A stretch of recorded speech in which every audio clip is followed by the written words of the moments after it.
ഇപ്പോൾ ജർമ്മനിയാണ് നിങ്ങളുടെ ഒരു ഡ്രീം ഡെസ്റ്റിനേഷൻ, ബട്ട് അൺഫോർച്ചുനേറ്റ്ലി നമ്മുടെ പ്രൊഫൈൽ അത്ര സാറ്റിസ്ഫാക്ടറി ആവാത്തതുകൊണ്ട് നമുക്കൊരു പബ്ലിക് യൂണിവേഴ്സിറ്റിയിൽ നിങ്ങൾക്ക് അഡ്മിഷൻ കിട്ടാത്ത വരികയാണെങ്കിൽ നിങ്ങൾക്ക് ധാരാളം പ്രൈവറ്റ് കോളേജസും യൂണിവേഴ്സിറ്റീസും ജർമ്മനിയിൽ ഇപ്പോൾ ഇന്റർനാഷണൽ സ്റ്റുഡൻസിനെ വെൽക്കം ചെയ്ത് കോഴ്സസ് ഓഫർ ചെയ്യുന്നുണ്ട്.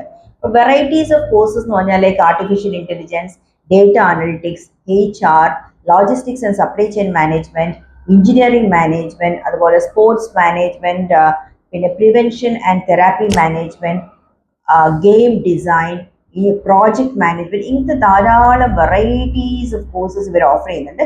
ഇതെല്ലാം തന്നെ ഇംഗ്ലീഷ് ടോട്ട് പ്രോഗ്രാംസ് ആണ്. ചില കോളേജസിൽ നിങ്ങൾക്ക് അഡീഷണൽ ആയിട്ട് ജർമ്മൻ ലാംഗ്വേജ് A1 A2 കൂടെ ഫ്രീ ആയിട്ട് പഠിപ്പിക്കുന്നതായിരിക്കും. ഇതിൽ 3 ഇൻടേക്സ് ആണ് ഉള്ളത്.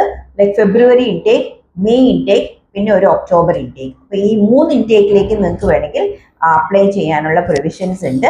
നിങ്ങളുടെ ആവശ്യമുള്ള നിങ്ങളുടെ ഡിഗ്രി സർട്ടിഫിക്കറ്റ്, മാർക്ക് ലിസ്റ്റ്, പിന്നെ IELTS സ്കോർ വേണം. ചില കോളേജസ് വന്നിട്ട് 6 ചോദിക്കുന്നുള്ളൂ, ഓവറോൾ 6, ചിലത് വന്നിട്ട് 6.5 ആണ് IELTSന് ബാൻഡ് സ്കോർ ചോദിക്കുന്നത്. ഫീസ് എന്ന് പറഞ്ഞാൽ ക്വൈറ്റ് മറ്റു കൺട്രീസ് വെച്ച് ഇപ്പോൾ UK, ഓസ്ട്രേലിയ, ന്യൂസിലാൻഡ്, കാനഡ ഒക്കെ വെച്ച് അപേക്ഷിച്ച് നോക്കുമ്പോൾ ഫീസ് കമ്പാരിറ്റീവ്ലി നല്ല കുറവാണ്.